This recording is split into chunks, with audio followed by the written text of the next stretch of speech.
مشکل ہو گیا ہے۔ ہم نے گزشتہ 6 مہینے تک انتظار کیا کہ ہمارا بھائی بازیاب ہو کر آئے گا، لیکن اب ہمارے صبر نے جواب دے دیا۔ مجبوراً ہم کراچی پریس کلب میں موجودہ احتجاجی کیمپ میں آ کر احتجاج کرنے پر مجبور ہوئے۔ ہم سیاسی اور سماجی تنظیموں اور انسانی حقوق کے لیے جدوجہد کرنے والے لوگوں سے گزارش کرتے ہیں کہ آئیں، ہمارا ساتھ دیں اور ہماری آواز بنیں اور میرے بھائی کو بازیابی دلائیں۔ شکریہ۔ السلام علیکم۔ میں عبدالحمید بلوچ، لاپتہ زاہد بلوچ کا والد۔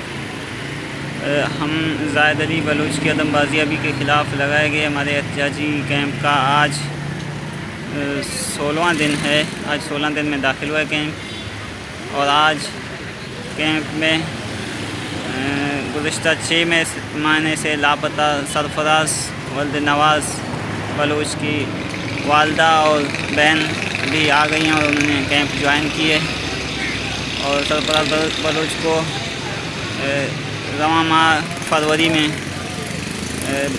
کراچی کے علاقے ماڑی پور ٹیکری ولیج سے انٹیلیجنس والوں نے اٹھایا تھا، اور وہ اس کے بعد لاپتہ ہیں۔ اب 6 مہینہ گزر چکے ہیں، ابھی تک سرفراز کا کوئی پتہ نہیں ہے۔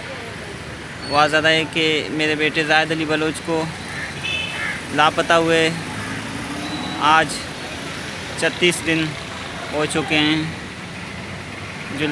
17 جولائی 2025 کو زاہد کو رکشے سمیت کراچی کے علاقے لیاری سے اٹھایا تھا۔ اس کے بعد زاہد لاپتہ ہے، اور ہم گزشتہ 16 دن سے میں نے یہاں احتجاجی کیمپ لگایا ہوا تھا، کیمپ میں بیٹھا ہوا ہوں، اور آج سرفراز کی فیملی بھی آئی ہے اور شامل ہو گئی کیمپ میں۔ لہٰذا سرفراز، زاہد سمیت تمام لاپتہ افراد کو بازیاب کیا جائے۔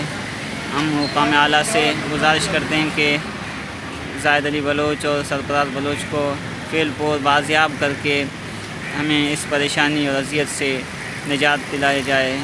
انسانی حقوق کے اداروں، سیاسی اور سماجی تنظیموں اور دیگر لوگوں سے گزارش کرتا ہوں کہ وہ آئیں ہمارے کیمپ میں، ہمارا ساتھ دیں، ہماری آواز بنیں، تاکہ ہمارے بچوں کی بازیابی عمل میں آ سکے۔ شکریہ۔